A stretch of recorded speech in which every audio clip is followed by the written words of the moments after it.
alternativni pisec, ki popravlja režimsko zgodovino. Torej zgodovino, ki so jo napisali ali zamolčali zmagovalci.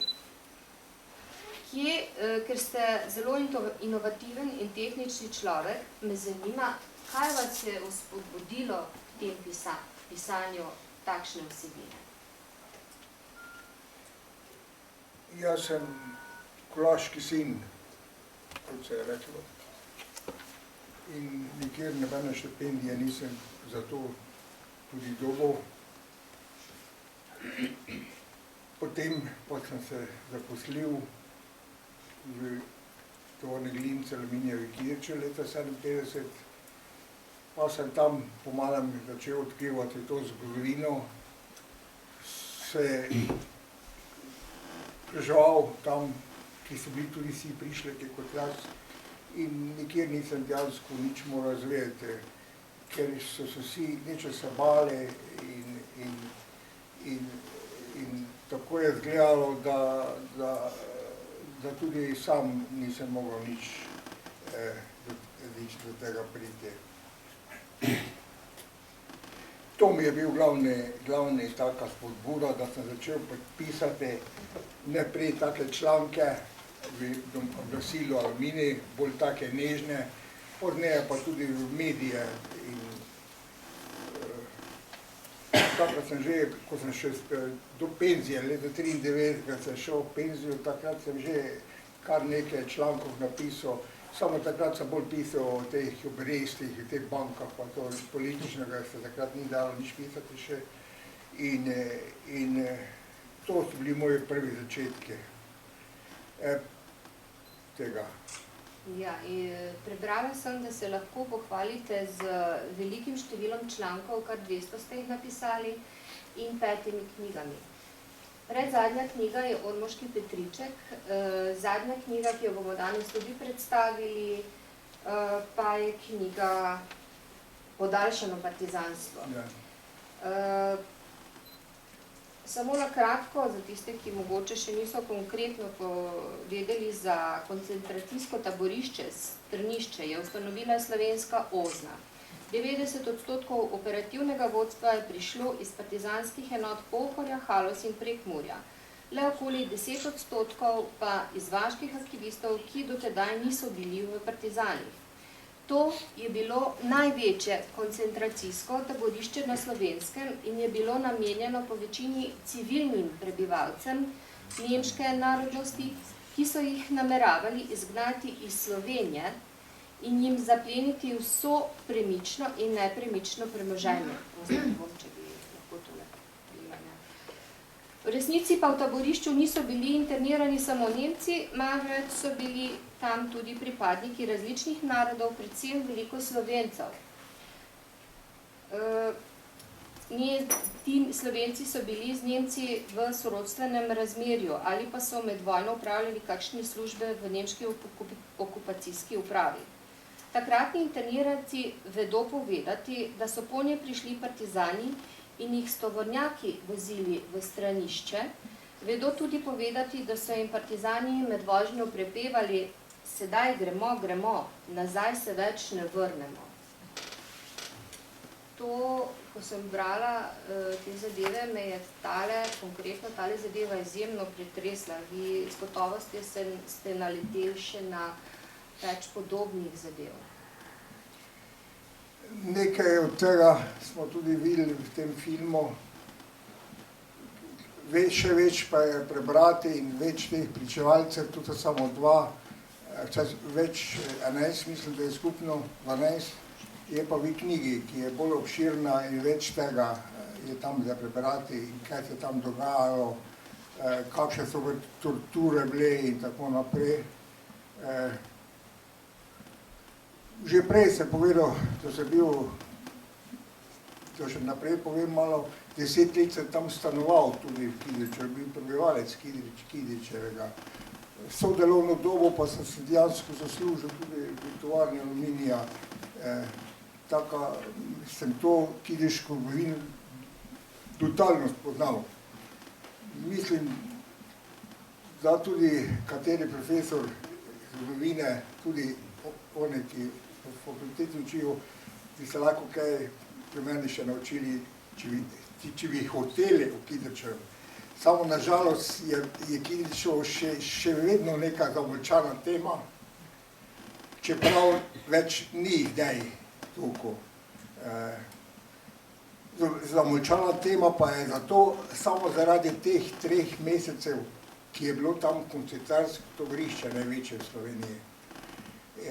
To je potem zakrilo vso zgodovino Kidričeva, ker jaz pravim, da je Kidričev menda najbolj zanimiv zgodovinski kraj v Sloveniji. Tu je že leta 1775 Marija Terezija obiskala svoje vojake, pa potem njen sin Jožef II, pa potem Napoleon je tudi tam bil, je imel svojo vojsko, ko je šel proti Madžarski naprej v Rusijo. Potem je tam Franc Jožef že prišel v Kidričevo, ko je bila proga narejena, je že z vlakom prišel. Bili so glavne manevri avstro-vojske vojske tam. No, najbolj znano pa je to strnišče, namreč strnišče, Kidričevo strnišče in Šternatelj eno isto, to so 3 imena, ki so se 5-krat menjala v pol stoletja samo. Najprej je bilo strnišče, to izvira iz tega, veste kaj je strnišče, pokošeno v žito, podrta drevesa v gozdu, tudi izgleda strnišče. To je izvirno ime. Pozneje Šterntal je pa ta grof, ki je tam grad naredil, ki je pač po noči jasno ne bo videl, pa je videl, da pa rekel Šterntal. No, in to se je menjavalo. To strnišče se je z avstro-ogrsko imenovalo Šterntal. Tam je bilo potem veliko taborišče za ranjence iz Soške fronte. Takrat je Kidričevo, tisti Šterntal leta 15 je takrat štel 20.000 duš. Bližnji Ptuj, zgodovinski pa samo 4. Tam je bil cestna železnica vozila, tam so bili elektriko, vsega tega še ni bilo. Tako je moderno, 300 barak je bilo, polišče, vse je bilo. No, to se zdaj predvsem, zadnji čas se tu precej razkriva, ker jaz sem tudi član zgodovinskega društva v Kidričevu zdaj, pa to na tem delamo. Pri pisanju knjige vam je pomagal, veliko pomoč vam je bil gospod oče Anžekovič. Jan Žekovič, profesor zgodovine, vi ste profesor zgodovine in teologije in zato vas imamo veliko čast pozdraviti med nami. Lepo pozdravljeni. Gospod Topolovec mi je povedal, da ste vi soavtor in recenzent knjige Ormoški Petriček. Kako je potekalo raziskovalno delo, ki ste ga opravili za to publikacijo? Ja, Izvolite. O Ormoškem Petričku sem jaz že dolgo vedel, ampak o tem pisati prej nismo mogli v teh letih demokracije oziroma po seveda obratu. V 90-ih letih smo pa začeli tudi o tem malo bolj raziskovati, po arhivih tudi iskati in seveda tudi kaj napisali. In tudi kaj povedali že v šoli ali pa kje, ampak dosti še ne. Koncentracijsko taborišče, strnišče je, tako kot je rekel, nastalo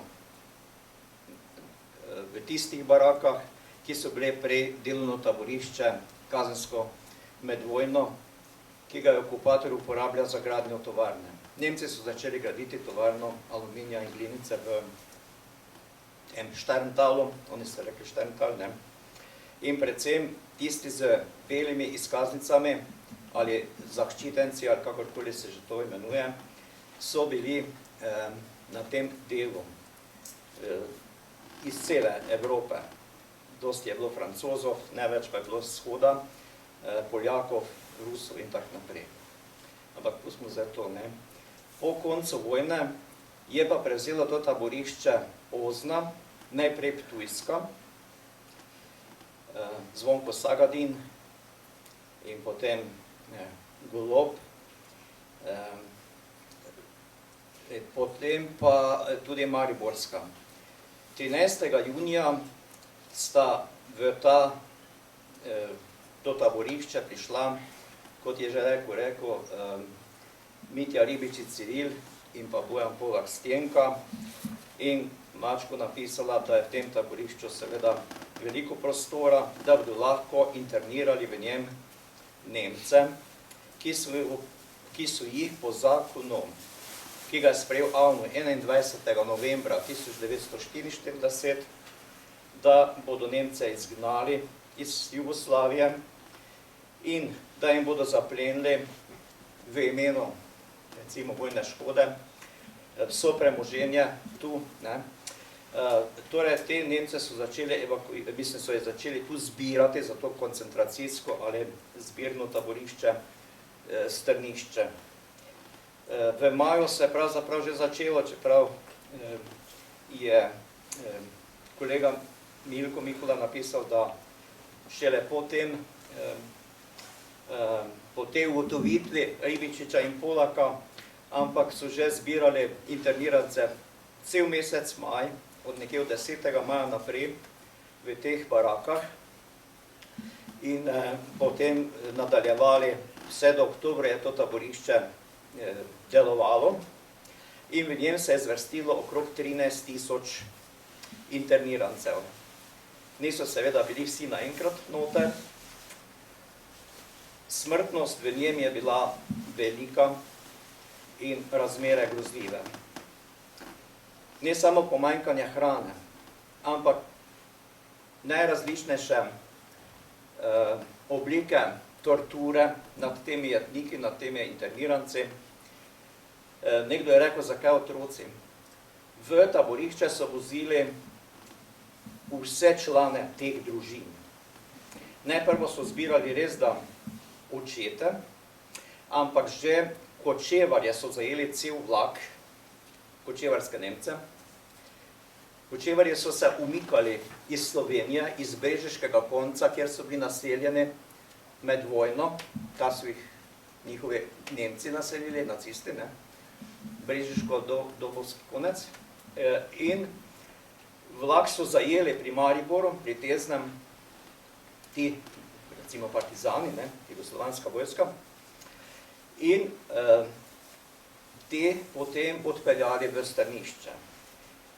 Tu so začeli že maja in junija tudi odvažati te štajerske Nemce.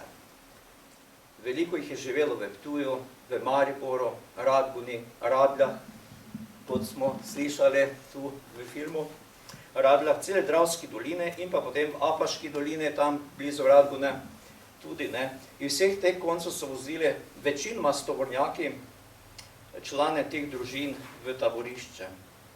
V taborišču so prestali različno dolgo. Pravim, od maja do oktobra je trajalo, je delovalo taborišče. Velika smrtnost se je predvsem začela tam nekje junija. Takrat je začel že tifus razsajati. Najhuje je bilo v juliju in avgustu. Tu imam nekaj podatkov.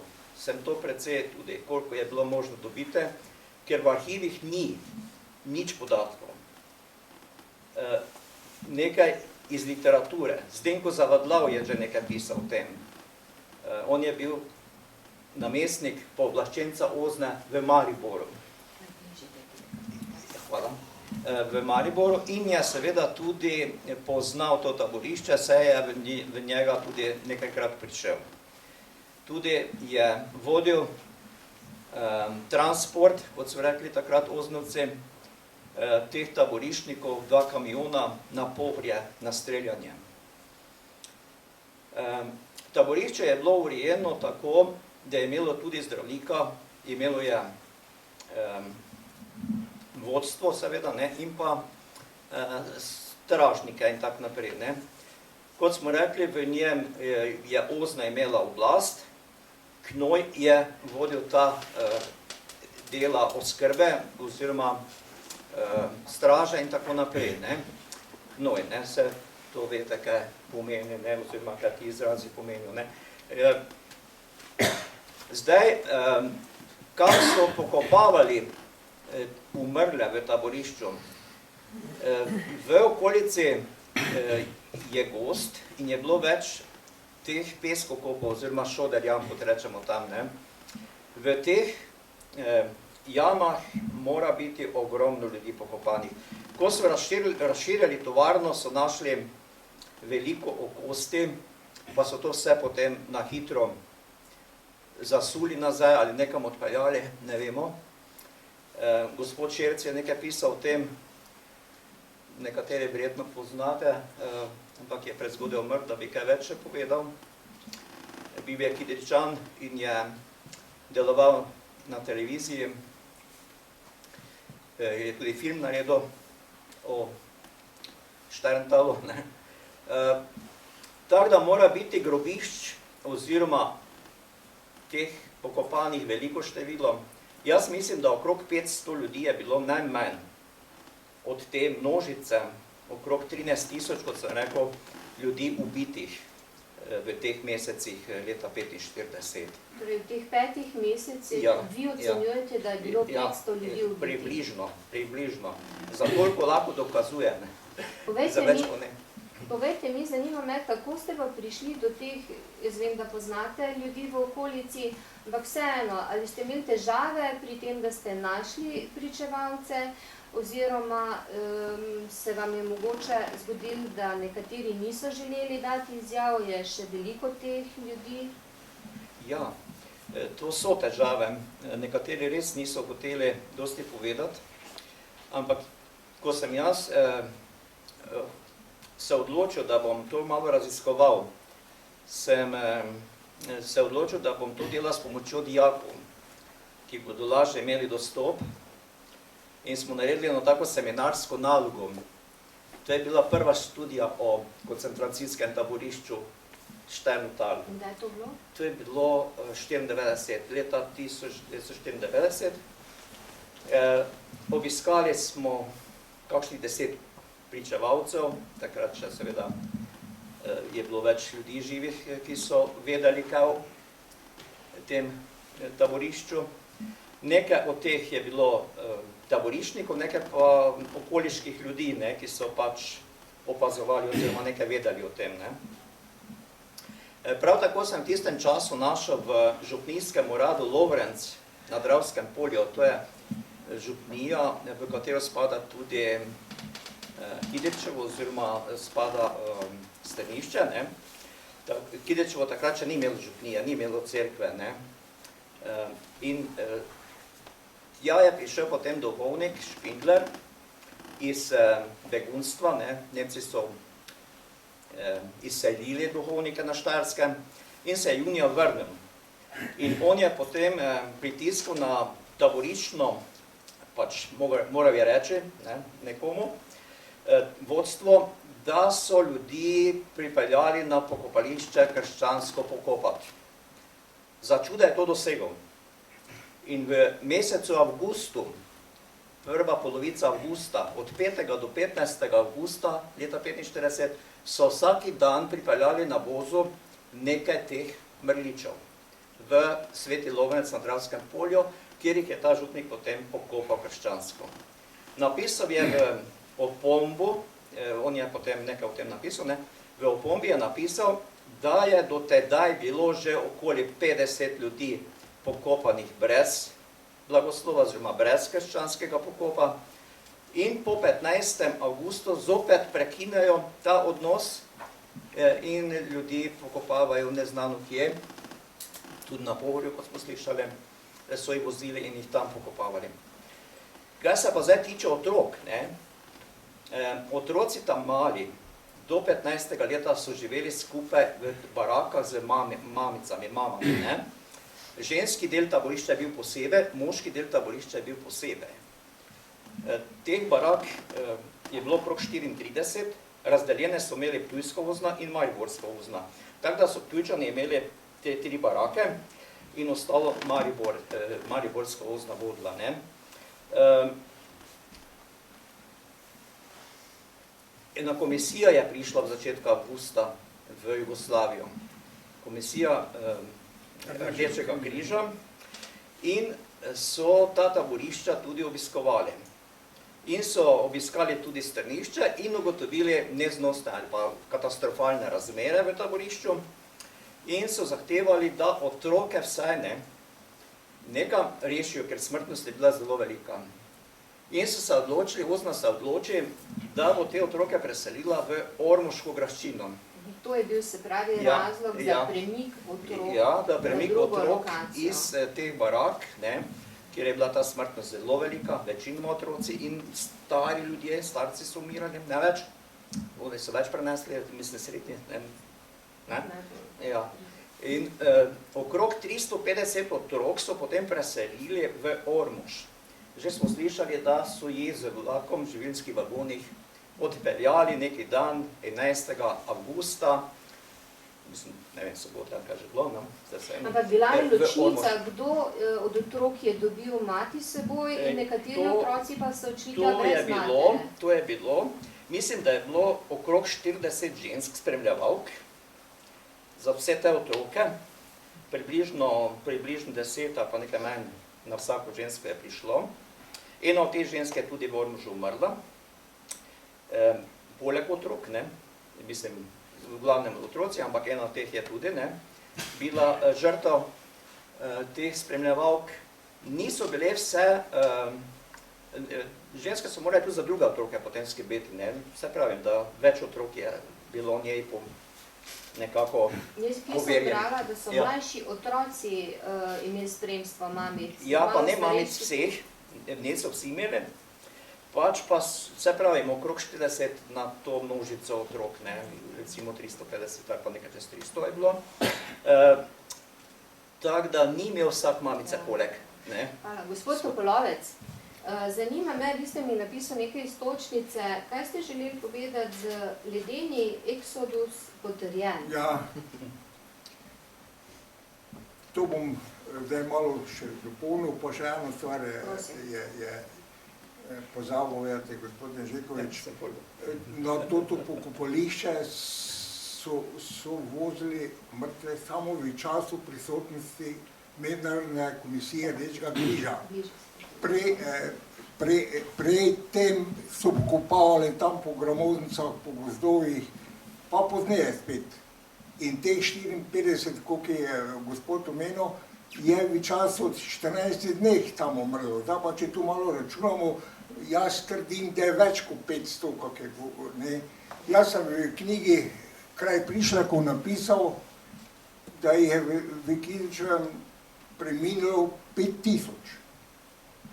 Potem pa so bralci me opozarjali, eni bralci so mu vzali, to je preveč.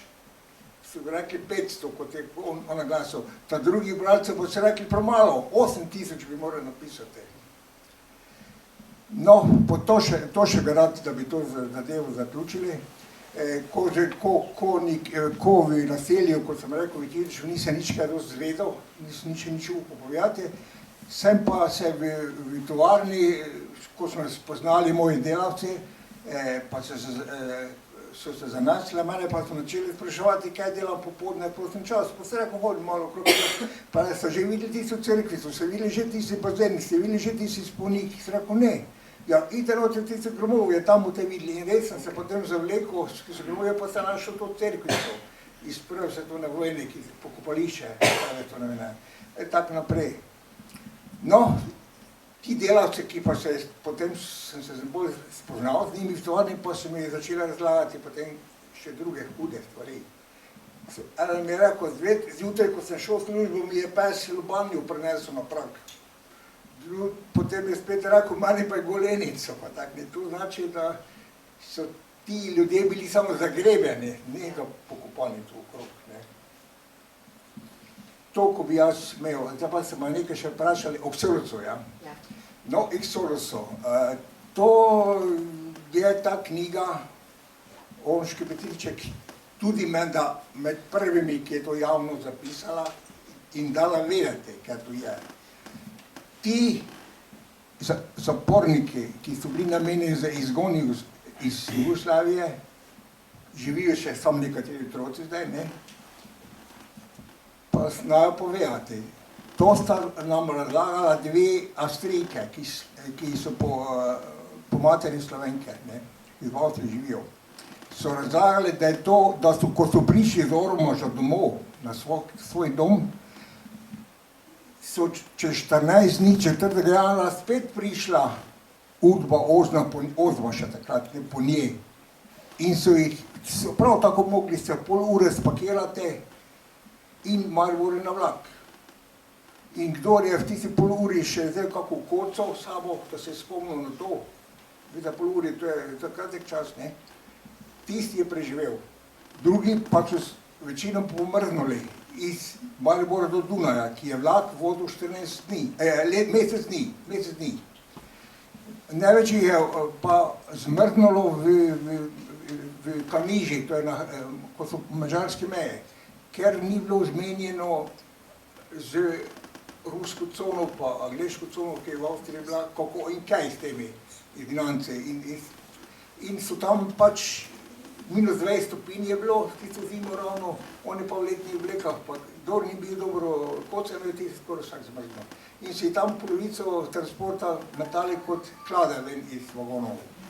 No, to je ta eksodus, ki še nikjer ni opisan natančno, kjer tudi podatkov ni, ne. To so podatki iz pričevalcev, ki so preživeli ta eksodus. Da bi še vi želel nekaj dodati, izvolite, sam dajte čist blizu. Ja, dobro. Preden bom nekaj še rekel o tem eksodusu, bi o teh otrocih vseeno še par besed, ker nisem prej mogel. V Ormožu je 39 otrok umrlo, od teh ne. Poimensko smo seveda gotovili po mrliški knjigi v Ormožu, kdo so to. Ker sem raziskoval tudi vpisno knjigo bolnice Ptuj, sem našel še tam 3 in vpisno knjigo bolnice Maribor še tam 4. Poskušal sem seveda podatke dobiti, kjer bi se le dalo, ne. V arhivih, ki itak prehodim, še zdaj, ko sem v penziji, nisem našel nobenih pisnih dokumentov o tem taborišču. Tudi pri Martinu Štorglu ni zapisano, da je bil komandant taborišča. On je žal že umrl, hotel sem priti do njega, bil je, kako se reče to, obtožen kot komandant taborišča, gospod Jamnik, Pavel Jamnik je, ne, ga je zatožil in tujsko sodišče bi ne to procesiralo, pa je potem zavrglo, ni prišlo do obravnave. Dokazov ni bilo. Ste imeli občutek, da so bili ti dokazi umaknjeni, uničeni? Ne, predvsem volja ni bila še, ne, volja še ni bilo tako pri nobenem primeru, ne, vse teh zločinov je nešteto, ne, vse vidite, da imamo čez 600, jaz pa pravim čez 700 vsaj, ne, ker naša Štajerska z okolico Kidečevega oziroma Strnišča še ni, pa Prekmurja in tak naprej, je tudi veliko še teh grobišč, ne, še ni raziskano po tej komisiji, ne. V Lovrencu je pokopanih 13 otrok, oziroma 54 ljudi, ne, internirancev, in če še damo zraven te 3, ki so umrli še v bolnice, potem vidimo, koliko je samo otrok, ne, bilo žrtev tega taborišča. Ostali pa, zakaj sem jaz rekel 500 žrtev koncentracijskega taborišča Strnišče? Jaz sem predelal tudi Totengedenkbuch. Nemški profesori oziroma nemški strokovnjaki, zgodovinarji so se odločili po vojni, že tam v 60-ih letih, da bodo to problematiko raziskali. In so objavili knjigo vseh umrlih Nemcev oziroma tudi Avstrijcev, ki so umrli kot posledica te revolucije oziroma tega komunističnega izgona ali pač maščevanja, da tako rečem, ne, po vojni. Oni so napisali in tam sem seveda poimensko tudi videl, kdo so te žrtve in vidim, ne. In sem naštel približno 500 bi naj bilo teh, ki so bili internirani v Strnišču in so umrli. Ostali so bili znani. V arhivu Slovenije obstaja nekaj spiskov izgnanih, vse so si bili popisani, jasno, ne, večkrat, ne. Obstaja, ne pa najbrž vseh. Kar se tiče izgona, je bilo različno. Najprej so jih pripeljali večkrat do meje in jih kar nagnali, Ozna, čez mejo na področju Koroške, na področju Maribora oziroma Šentilja. Kasneje so Angleži prepovedali to, oziroma so protestirali proti temu. In se je Ozna odločila, da bodo ostale izgnali preko ruske cone. Ne? Rusi so imeli zasedeno Madžarsko in vzhodni del Avstrije. In preko te cone so potem v začetku januarja leta 1946 v najhujši zimi, res huje kot 20 stopinj Celzija pod nul, je bilo mraza, ne, so v tej hudi zimi so živinskimi vagoni iz Mariborske postaje odpeljali, v Melju pa so bili v taborišču nekem, ne, takrat, ne, tam so se zbirali, so je odpeljali preko Čakovca, Kotoribe in na Čkaniče, ne, kot se rekel, ne, torej čez Madžarsko. To, kaj se rekel, je bilo res, da so umirali ljudje na vlakih, mnogo jih je zmrznilo, gotovo so tudi nekateri Ptujčani, ker jaz sem predvsem se zanimal tudi za, konkretno za te Ptujčane, ki jih poznam po procesih na sodišču, po zaprembah in tako naprej, ne. Veliko jih je umrlo, števila točno tu ne vemo, ni še, bi rekli, najbrž pa se bo dalo ugotavljati, koliko je bilo teh, ki so pomrznili na tem transportu. V bližini Dunaja je bilo eno taborišče, v katero so potem strpali te izgnance. In od tu so potem svojci ali pa sorodniki prosili za svoje sorodnike in so potem lahko jih, kako se reče, sprijeli in so odhajali potem v naslednjih tednih oziroma mesecih in večina jih je v Avstriji potem živela. Iz tega, kar ste povedali, razumem, da še obstaja precej podatkov v arhivih, oziroma se zna še kaj najti mogoče v Beogradu, a ne, kar ni bilo pri nas v Beogradu bi uničenega. znalo biti. To pomeni, da bi lahko gospod Topolovec iz te baze podatkov, ki se bo še razkrivala in pričevalcev, morda nastala še kakšna publikacija. Seveda. Ja, to smo že večkrat slišali, da je okrog 80% arhivov v Sloveniji naših uničenih, teh udbovskih. Upanje je, da je potem še v Beogradu kaj, ko bo odprto, ne. Če bomo mi to doživeli, ne vemo, ne. Ja pa tako, mi, ki pišemo to sramotno zgodovino komunizma, pač moramo se zanesti na pričevalce, kaj oni povejo, to zapišemo. Ker so dokumenti, jih ni, jaz pravim, da so skurjene. In ti dokumenti so se začeli uničevati že sredi 70 let, ko komunizem sam vlase več ni verjel. Takrat je ta sramota počasi začela izginevati iz arhivov, to so predvsem zaporniške knjige, spiski ustreljenih, pobitih in tako naprej. Tako je moje mnenje. Kar se pa tiče, da še se malo tistih eksodov spet ponovimo, to sem si jaz ta izraz mislil, to še v literaturi ni, mogoče še bo. Ja. Vidim, da je pravzaprav tudi podaljšano partizanstvo Tam eksaktno vaš lahko več izraz. povemo. Če se zdaj še ustavimo pri vaši zadnji knjigi, Podaljšano partizanstvo, bi vas prav to prosila, da pojasnite, kaj to pomeni. Ja,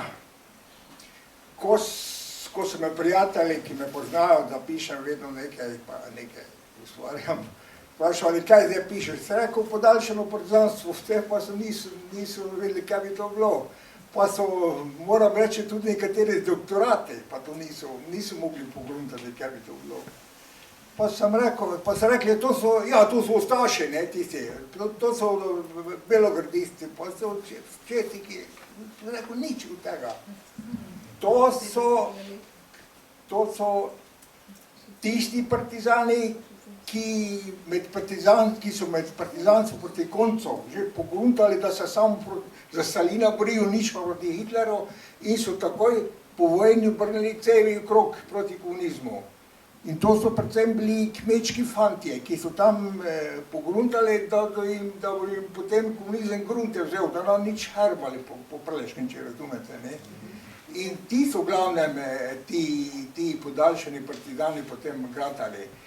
Dobro, niso vsi bili partizani prej, ampak tak, dobro polovica bi tudi ni podatkov, bi znalo biti, ne, koliko se jaz po teh pričevalcih prišel do spoznanja. To so, no, podaljšani. Zanimivo pa to, da so ti križari dobivali isto pomoč od istih Angležov po Amerikancih, kot so prej partizani dobivali skozi. In koliko ocenjujete, da je bilo takšnih podaljšanih? Podaljšanih partizanov je po nekih podatkih 1600 v 35 skupinah, od Lendava do Črna na Koroškem, ker to križarstvo je bilo razvito tu ob angleški coni, ki je Avstrija vladala.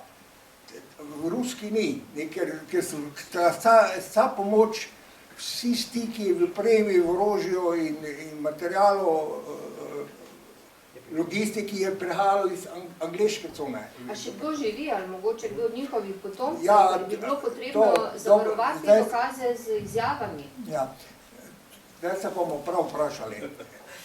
Eden od impulzov, da se celo od tega pisanja, je to, da sem po 70 leti spoznal križara, ki mi je 47 let eno noč razkazoval svojo brzostrelko, brojev, ko je imel, ne. Pa sem vse patrone preštel, koliko je imel zlatorumene patrone, koliko je imel bešanih okrog. Eno noč, ne, ko so prišli moji sosedi, tam smo perje česali, če da lepo normalno povem.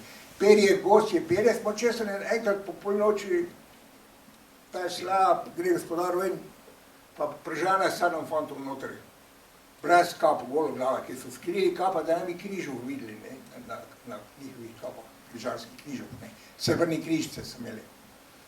In mi, večina takrat neukih, to so neki partizani novi, pa kaj spet neki partizanov, ne, zdaj pa partizanov več ni, ampak ni še ne vedel, ali so tu Baši, ali so ali so tu, govorili so slovenskih, taki predvsem tudi, jaz sem tam skoval doma, to je hrvaška meja blizu, ne.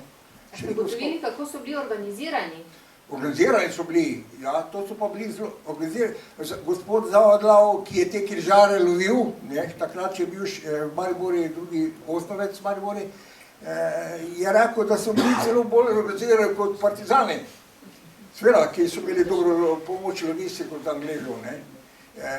In v tej knjigi imam take primere. No, in ta gospod, ki bi je takrat to zbrojal, gospod Ženovič je to, še po edini živeči križar te skupine, pišem jaz v skupini 4 skupaj le še skupini križarov. To ste se ga vi njega spomnili, ne on vas? Jaz sem nekje bral v Rodni Grudi, da gospod Šajnovič normalno vsako leto obiskuje že svojo rojstno vas. In potem pa se začel zanimati, potem pa sem prišel do spoznanja, z njimi spoznanja in se ga potem vpraševal, pa smo se menili tako, če je on mogoče tisti, pa tisti bil takrat. Potem pa smo študirali in prišli do tega spoznanja, da je prav on tisti. No in ta gospod Šajnovič zdaj živi v Ameriki, v Kanadi ima veliko farmo, poranov, mnogo donira, tudi dosti je doniral za našo osamosvojitveno vojno. Zdaj jaz ne vem, Kdo je ta gospod? gospod Ščenovič Stanko. No, mnogo donira, tudi ker je premožen tam ne, in tudi ta, pri tem spolniki v Grahovem je tudi on poleg donator. To vem, to mi je zadnjič po telefonu povedal. Jaz bi na tej točki zaokrožila to temo in bi pozvala naše občinstvo, verjamem, da ima kdo kakšno vprašanje za naša dva gosta. Mogoče koga kaj zanima, če ne pa bom, izvolite gospod. No, jaz sem iz Ptuja, Marjan Petrovič. Lepo pozdravljeni. Dosti tega sem slišal že tudi od mojih staršev. Me pa zanima, če veste mogoče ta primer, ko so otroke peljali v Ormož, ne, in so bili brez mamic in so ostali na volitevnem vozu cel dan na soncu. Vsi ti otroci so se cel dan drli in se je slišalo naokrog sosedov, ki so hoteli nekaj pomagati, ampak niso smeli zraven. Tako da so ti otroci tam umrli, od žeje na soncu. A je kdo to pripovedoval, a veste kaj o tem? Potem pa tudi od Kidričevega. Rekli ste, da se je gradila takrat tista tovarna in so nasli kosti. To se je slišalo tudi, da so te kosti premestili na tisti del, kjer so odlagali tisto žlindro. In tisti del so potem tam zakopali vse te kosti, da je čim več se te žlinder nabralo, da bi nikoli več noben mogel do teh kosti. Tudi to žlindro so odlagali ravno na teh pokopališčih, da je tega bilo več, kot vi predvidevate. Ker ti ubogi ljudje so tam umirali in so jih tudi tam pokopovali, v te jarke, ki so se tudi verjetno morali sami skopati. To. No, tudi en primer, ko so po vojni, okrog 45. leta, vodili te zajete partizani čez, ker Ptujski most je bil podret, ne? In so jih zajeli in so jih vodili čez Videm, Leckovec, ne? Potem čez Cirkulane, Sveto Barbaro, tamle proti Borlu in 3 noči pri Borlu so morali ljudje biti zaprti v hišah, niso smeli ven.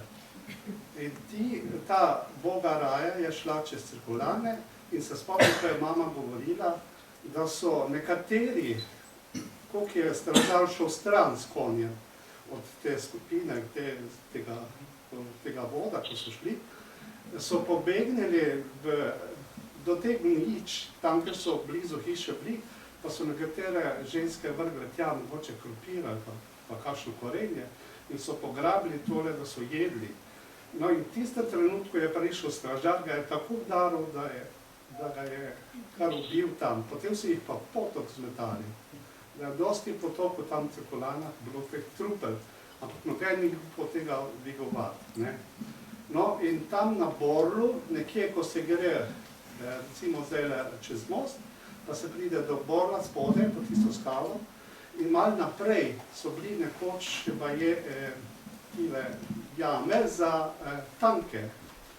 No tam notri so jih vse te, ki so jih takrat vodili, pobili. In 3 dni so po noči jih streljali, in ljudje niso smeli več. No in tam je potem po tistem času začela zemlja kipeti. In je vse to ven teklo, in potem tam notri so videli ljudje, da so tam marsikaj zakopali. Gospod, a ste vi slišali to od ljudi, ki so pripovedovali, ali ste del tega sami? To so stari ljudje takole, veste, v večerih naskrivaj, ampak to na šepetaje pripovedovali, niso smeli. A še kdo v teh ljudi živi? Ne, obstaja pomoč. Hvala lepa. Izvolite. Ja, zdaj, kar se tiče otrok, izpostavljanja na soncu in tako naprej, o tem ne vemo dosti. Vemo več iz Petrička pri Teharjih. Tam so umirali na nekem vozu otroci, ki so jih tam nastavili na žgočem soncu. Tu ne vemo. Vemo pa o nekih drugih oblikah torture, ki se je dogajala tudi v Strnišču. Ti pazniki so bili zelo, pa tudi tisti, ki so prihajali iz Maribora z Ozna ali pa z Ptuja z Ozna, so bili zelo kruti in so si izmislili tudi najrazličnejše oblike torture nad temi ljudmi, posebej tudi, če so bili osebni sovražniki posameznih internirancev, ne. Te še bilo posebej hudo. Na različne načine so umirali ljudje tu, ne. Z najrazličnejše, mislim na najrazličnejše načine. Zdaj borelskega feudalca Ulma so pa je v samokolnici peljali mu, grdo bom rekel, ampak tako je bilo, ljudali v usta in ga potem v bunkerju ubili, enem od bunkerjev, ki so okoli taborišča. Ne vemo, kako je umrl Lipit, prav tako feudalec iz Turnišča, turniški gospod, ne, ki je sicer bil Američan, po rodu ne Nemec. Irec. Dobro, iz Amerike.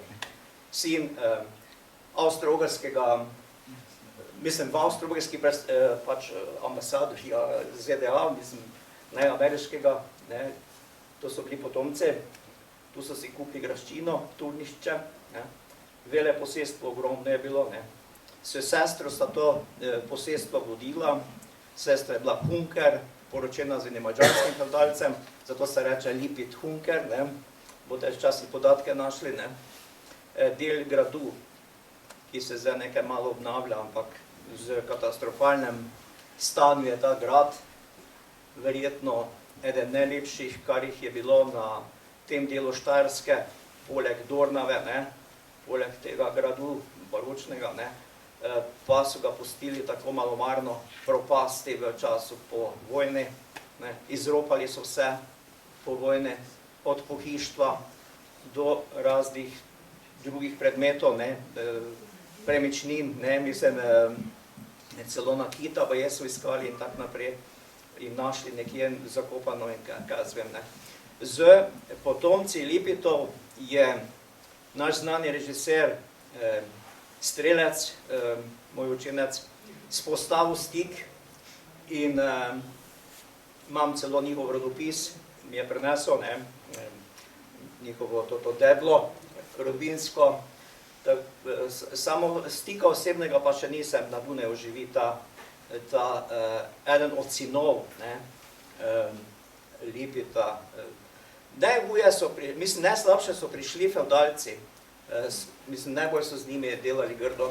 Potem pa seveda tudi razni mojstri, ker nekateri pazniki so bili nekdanji vajenci njihovi, ne, in so se maščevali svojim mojstrom na različne načine, ne, da so pokazali svojo nekulturo, mislim, imeli so možnost, ja, spoštovanje, prej so jim pomagali do poklica, jih imeli v službi, v svojih delavnicah, potem pa so na ta način. Tudi Vrbeškega gospoda, mislim, tudi feudalca, ne, je eden od hlapcev, ko je bil odpuščen iz Strnišča, ne, ko ga je vodil domov, ne, ga je na poti ubil. In to zelo na krut način, tako da je močreval vesno plot. Gospodu iz Ptuja bi še pa jaz drugi del njegovega vprašanja. Gospodu iz Ptuja bi še jaz drugi del vprašanja govoril, to je o teh kosteh, ki bi se na mestu, kjer je danes tovarna, našle. Jaz sem še 88. leta tam bil v službi do 93, sem rekel prej, ko se je razširjevala ta tovarna, Fliza C se je gradila in so tudi našli kosti. No, v prejšnjem sistemu je pač bilo tako. Če si kaj videl, si imel tih ubiti, se je reklo, potem pa nam smeli naprej graditi tovarne, če bude se tukaj slišalo. In so tiste kosti pač bolj držali neka borino tja, gotovo, se dala jama kopala pa zacipalo, ne. To take tisto v žlindri, tisto verjetno tudi res, ne. Tudi drugi pričevalci, ki so že prej dejali, ko jaz takoj po vojni so rekli, ki smo zapičili lopato, bodi za temelje z Flizo A, Flizo B ali pa celo Levano, vedno so kosti upletele. Tako, taka jaz tisto o večjem številu tam pobitih skoraj nisem tako mislil. Tudi na Celjskem se je dogajalo, da so ob graditvi kakšnih objektov našli kosti, pri nas so recimo zelo hitro zabetonirali zadeve in so stvari šle naprej. Glejte, da danes nekako zaokrožimo našo... Izvolite. Jaz sem tudi rojen Ptujčan, Damjan Kurk, in oče od moje mame je nažalost tam nekje končal. Torej, on je v bistvu med vojno znal je nemško in je prevajal. To je kot bil tam na občini in se ga po vojni odpeljali v to stanišče, nikoli več se ni vrnil, moja mama ne ve, kje je njegov grob. Takrat, ko se je to za konc vojne bil, smo celo svetovali temu, torej mojemu staremu očetu, naj se nekam skrije za čas, ker pač bil tak teror. On je rekel, nisem nič nobenemu naredil, ni žal ga, on je pač tam bil v službi, prevajal, ker je znal nemško in je tako končal. Takih primerov je bilo veliko. Nič se niso počutili krive, zato niso bežali. Tisti, ki so nekaj čutili, da bi lahko bili kaj krivi, ki so bili pri policiji, Gestapo, kje so delovali, so zbežali. Z nemško vojsko v aprilu so že pred Veliko nočjo so zbežali iz Štajerske oziroma iz Slovenije in niso prišli v roke osvoboditeljem oziroma našim voditeljem in sodiščem in tako naprej. Jugoslavija je potem terjala od zaveznikov določene ljudi, za katere so posebne komisije ugotovile, da so bili zločinci, vojni zločinci. Nekatere so vrnili, se vemo, za Rupnika vemo, za Kaz, vemo, za Rösenerja in tako naprej, vemo, so jih vrnili, nekateri pa vendarle niso prišli v roke, ker so se znali dobro skriti ali pa Ja še bi eno, mislim, te torturo smo že nekaj slišali, da v to zaključimo bi še eno specialno torturo, ki smo mogoče že tudi slišali za Kidričevo, z vožnjo z motorjem preko živih ljudi. To je tudi v Kidričevem bilo. Ko se pa zadnjič, ni dolgo zdaj knjigo, tudi novo, podaljša predano Nose Anje gospe v Maribor, ki je tudi bila otrok v Ormoži, samo nismo takrat vedeli, da bi mi je rekla, jaz se spomnim tistega, pravi, najprej so probali s konji, da bi jahali prek, pa konj bolj pameten bil, kot tisti, ki je gor sedel, konj noge z njim, luz pa ni tev polo tej hiti, potem pa so čez nekaj let po turbi, ti si pa se vozili, dokler nekaj jih je stihnilo, pač poleg. Alenka, izvolite. Jaz sem hotela samo to, meni se zdi tako, mislim, neverjetno to, da so pač tam otroci bili pokopani, kot ste rekli, na tem pokopališču. A niso nikoli ljudje hodili spraševati, recimo starši, mogoče tudi vsi niso končali nekje v nekih jamah in tako, Jaz vem sicer, da je bil sistem tak, ampak v župniku so vseeno ljudje ponovadi prišli vprašati, če kaj ve. Pa a je na teh grobovih, so to skupni grobovi ali vsak zase in so datumi, kdaj so ti otroci umrli? Ja, za te otroke, ki sem to dokumentiral, ki so pokopani na pokopališču v Svetem Lovrencu ali pa na pokopališču v Ormožu, so podatki poimenski. Tudi piše, recimo, od koga otrok je bil, od kje je bil in tako naprej. Z knjige, vem, z knjige. Seveda, večina staršev je bila znanih, to so bili Nemci. Zdaj, sorodniki, nekateri so se zanimali za svoje, ampak jih je Udba, oziroma najprej Ozna, potem pa Udba, odpravila, kaj se za to brigajo, se za to ne zanimajo, če hočejo, da sami ne bodo šli za njimi ali pa nekaj takega. V glavnem, strahovali so jih. Strah je bil ogromen. Zaradi vseh teh oblik revolucionarnega nasilja je bil takšen strah v kosteh ljudem, mislim, da ljudje niso enostavno upali. Marsikje še so hodili v poznejših letih z svečkami v te šume, ampak je policija to preganjala, oziroma takrat ljudska milica. Te ljudi so, mislim, stražili so, in, če je kdo koga dobil, je bil aretiran, je bil potem, jaz vem, tudi soja, ne? Tako da niso upali. Tu bi zdaj jaz dodal, ne, eno pregrešno misel. Ljudska milica je imela načrte teh pokopališč, spiske teh pokopališč. Zakaj tega ni izročila, na primer, Pučnikovi komisiji ali pa komorkoli? Samo to vprašanje. Drugič, tudi ti zločinci, kot je bil Mitja Ribičič, Cirile, bi lahko o tem nekaj povedali in se opravičili slovenskemu narodu. Niso bili samo Nemci, ogromno je bilo Slovencov, če ne toliko v Kidričevem oziroma v Štrntalu, pa drugod v drugih taboriščih po Sloveniji, Šentvid, Tehalje in tako naprej. Tudi tu je seveda bilo veliko Slovencev. Vsi, rekli smo, ki so bili člani različnih nemških uradov, to se pravi župani, Ortsgruppenführerji, to se pravi vaški, nekakšni vaški kmečki voditelji, no. Odborniki. Ja, odborniki, recimo, ne. Ti so bili vsi aretirani po vojni in potem zaprti tu v tem taborišču. En paznik ptujskega zapora, piše se Dominik Glušič, je že žal pokojen, je en del te zaporniške knjige, to je odličen vir. Ta vir sem enega od prvih našel, zelo povedan. Je odtujil, odnesel z sodišča, ker so vse skurili. Par niso kurili, mi je rekla arhivarka Marija Herna Masten, s katero smo dobra prijatelja, ne? Ta vir je prišel potem v Ptujsko knjižnico, kjer je deloval Jakob Emeršič, znani arhivist in Ptujčan. In Jakob je potem ta vir tudi meni pokazal in smo ga oddali v Ptujski arhiv, tako da ga ima zdaj Ptujski arhiv. To je ta zaporna knjiga za mesec maj leta 1945. Točno so pisani, kdaj, ob kateri uri in kateri dan, ne, so pripeljali koga v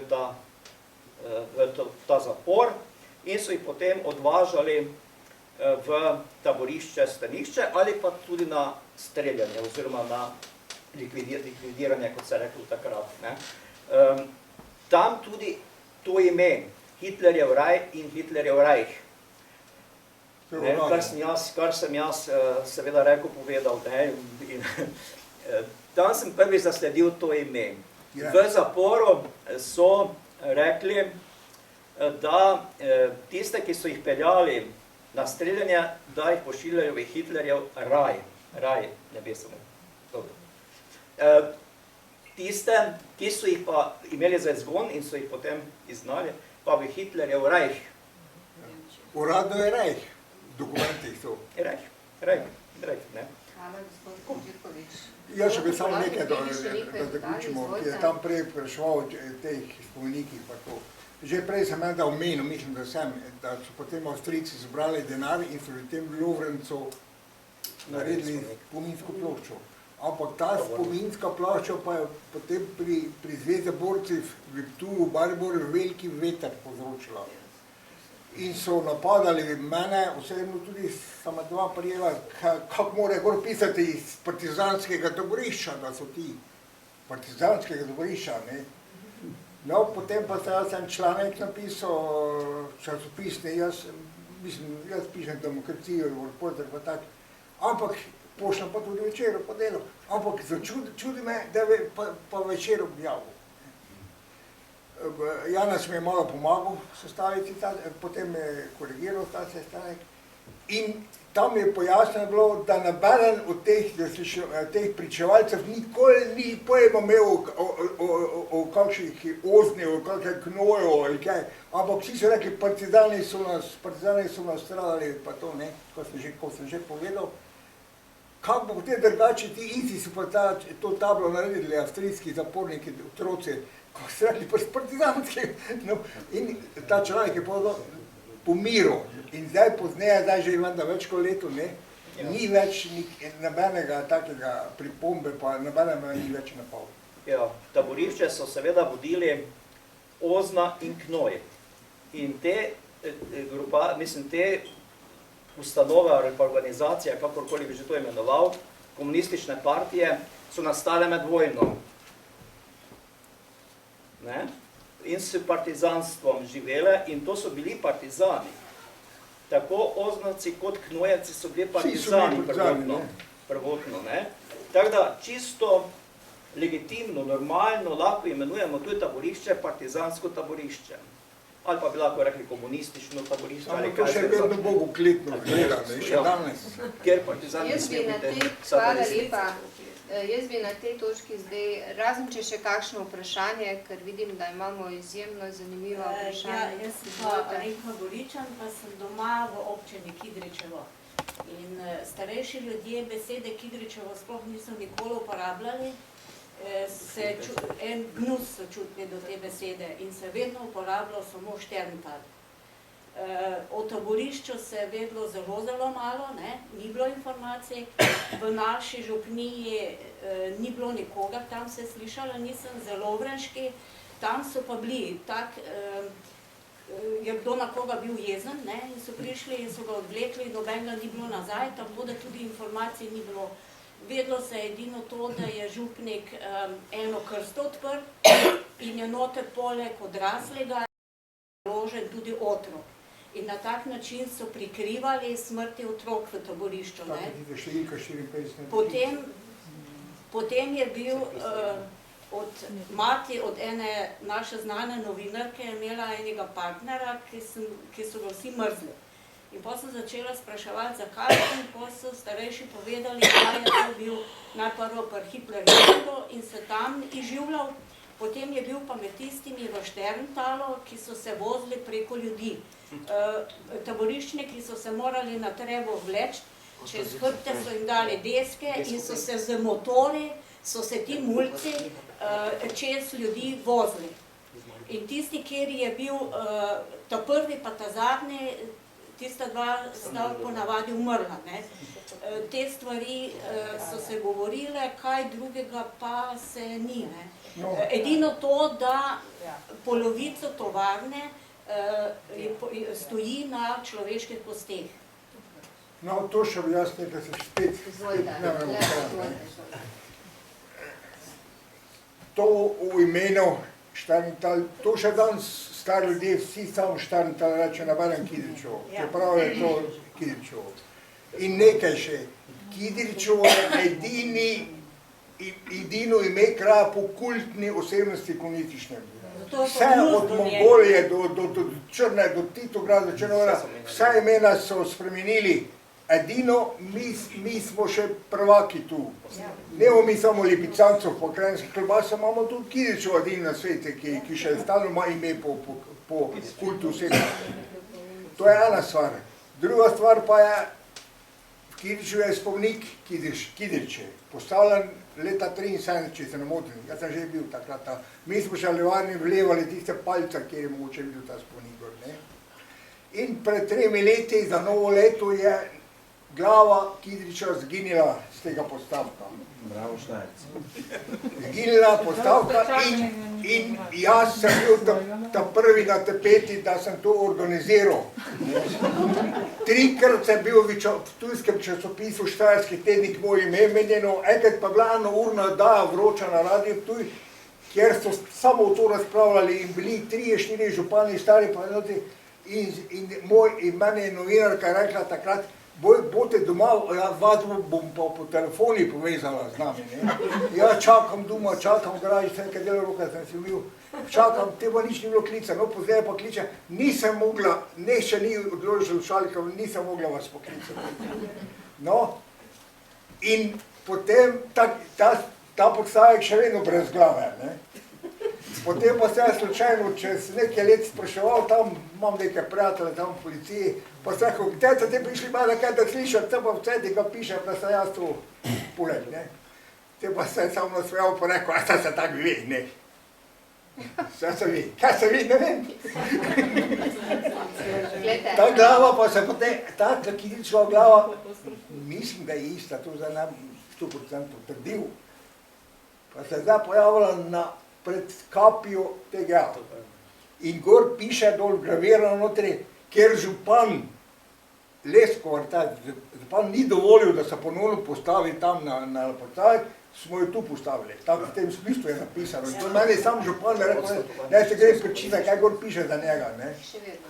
No. Gospod je omenil, da je vodstvo tovarne še vedno komunistično, marsikje Ja. še v Sloveniji. No, zdaj malo drugače, zdaj je en drugi, ni več Toplak, ne. On še vodi. Ja. Ni več, Glejte, na tej točki bomo mi zdaj res zaokrožili tole zadevo. Zgodbe, ki smo jih danes slišali, verjetno nekatere prvič so izjemno pretresljive. Jaz bi se vam zahvalila za to delo, ki ste ga doslej vložili vam v raziskovanja in želim, da ti še nevideni dokumenti in fotografije, ki ste jih omenili, da bodo podlaga za neka nova dejstva oziroma čeprav so to ugibanja, nimamo dovolj prvih dokumentov, da se bomo približali realni številki, kaj se je dogajalo v Ormoškem tričku oziroma v strniškem taborišču.